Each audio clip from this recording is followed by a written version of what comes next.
you wanna play tough and wanna hate this, I'll always show up and make a statement. I don't ever slow up, no I don't take shit. I got no love for the fakeness. If you wanna play tough and wanna hate this, I'll always show up and make a statement. Everything I do so instinctive and so passionate. Every word. Assalamualaikum warahmatullahi wabarakatuh. Salam sejahtera untuk kita semuanya. Jumpa lagi dengan Digital Edu, kabar terkini bahwa hasil finalisasi pendataan non-ASN berikut kategori honorer bisa masuk database BKN setelah disetujui oleh admin. Yuk kita simak hingga akhir videonya. Badan Kepegawaian Negara atau BKN sudah melakukan pendataan tenaga non-ASN 2022 dan sudah resmi ditutup. Kini pendataan non-ASN sudah memasuki tahap finalisasi, di mana tenaga honorer yang lolos pendataan akan masuk ke dalam database BKN. Sebelumnya, BKN sudah melaksanakan tahap uji publik yang berlangsung sampai dengan 30 September 2022. Saat itu, masing-masing instansi mengumumkan daftar tenaga non-ASN yang masuk dalam pendataan awal atau uji publik melalui kanal informasi instansi. Diketahui sebelumnya bahwa Menpan RB telah menerbitkan surat edaran dengan nomor B-1917-MTTS-MTT01.00/2022 yang berisi tentang tindak lanjut pendataan tenaga non-ASN. Adapun surat edaran tertanggal 29 September tersebut dikeluarkan sebagai tindak lanjut dari SE Menpan RB sebelumnya tertanggal 22 Juli 2022 lalu tentang pendataan non-ASN. Ada beberapa poin yang disampaikan Menpan RB melalui surat edaran nomor B-1917-M TTS-MTT01.00/2022, yaitu pertama, pendataan non-ASN dilaksanakan bukan untuk mengangkat tenaga non-ASN menjadi ASN baik P3K maupun PNS. Akan tetapi bertujuan untuk memetakan dan mengetahui jumlah tenaga non-ASN yang ada di instansi pemerintah, baik instansi pemerintah pusat maupun instansi pemerintah daerah. Hal itu dilakukan untuk mengetahui jumlah non-ASN yang ada dan sebagai data dasar tenaga non-ASN di lingkungan instansi pemerintah.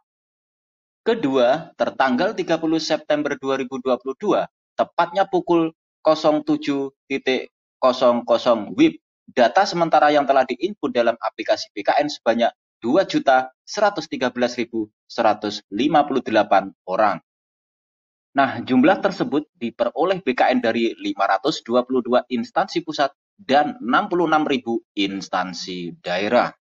Kemudian BKN mengumumkan bahwa ada 152.803 data jabatan honorer yang tidak sesuai pendataan non-ASN 2022.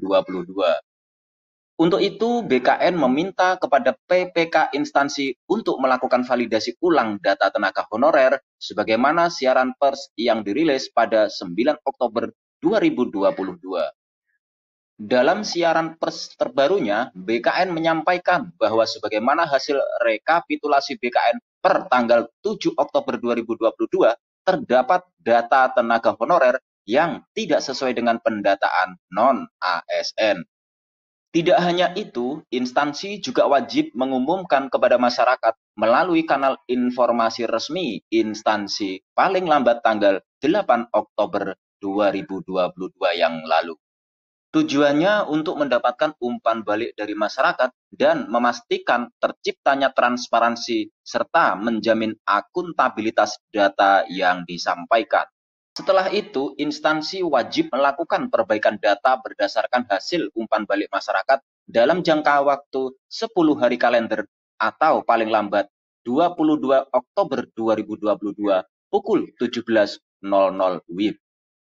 Adapun data hasil pendataan non-ASN tahap prafinalisasi yang dirilis BKN melalui portal pendataan menjadi rujukan bagi instansi pemerintah dalam mengumumkan data non-ASN yang telah diinput melalui portal https://pengumuman.non-asn.bkn.go.id/pengumuman. Nah, untuk portal ini sudah saya sediakan dalam link di dalam kolom deskripsi supaya memudahkan Bapak Ibu untuk mengaksesnya. Jika sudah masuk ke dalam portal tersebut, Bapak Ibu tinggal klik pengumuman pada setiap naungan kementerian masing-masing instansi. Selanjutnya pada tahap finalisasi pendataan non-ASN, data final hasil verifikasi dan validasi wajib disertakan surat pernyataan tanggung jawab mutlak atau SPTJM yang ditandatangani pejabat pembina kepegawaian atau PPK. Jika data final tidak disertai dengan SPTJM, maka data tersebut tidak akan dijadikan data dasar tenaga non-ASN.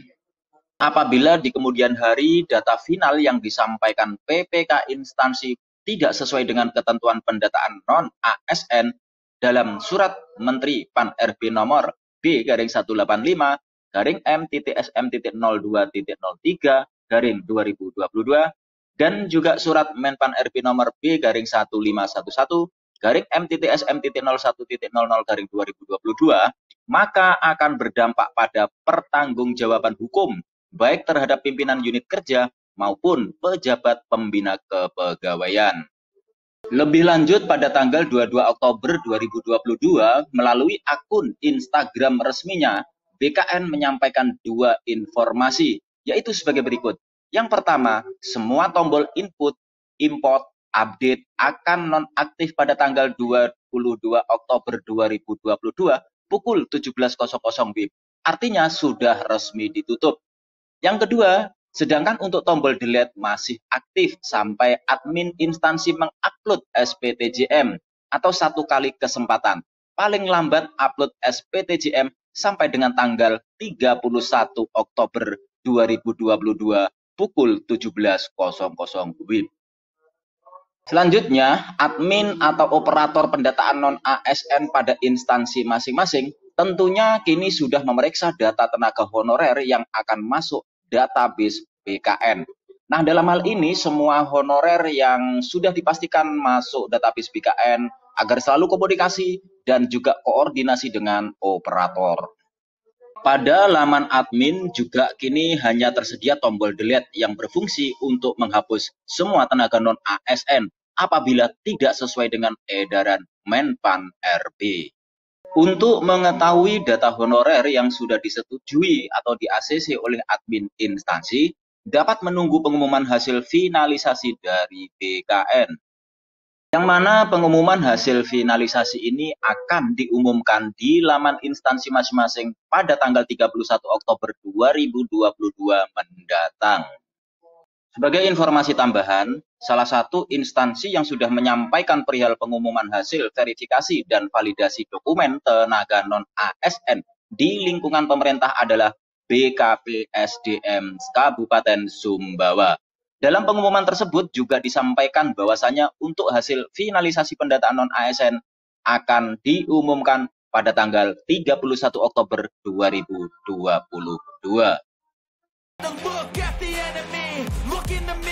Demikian kabar hari ini, semoga bermanfaat. Terima kasih sudah menonton Digital Edu. Jangan lupa like, subscribe, dan nyalakan lonceng notifikasi agar selalu update info-info terbaru dari Digital Edu. Semoga kita diberi kemudahan dan kelancaran dalam segala urusan, diberi kesehatan, rezeki yang berkah, dan panjang umur. Saya mewakili Digital Edu, mohon maaf bila ada kekurangan. Sampai jumpa pada video selanjutnya. Sekian, wassalamualaikum warahmatullahi wabarakatuh.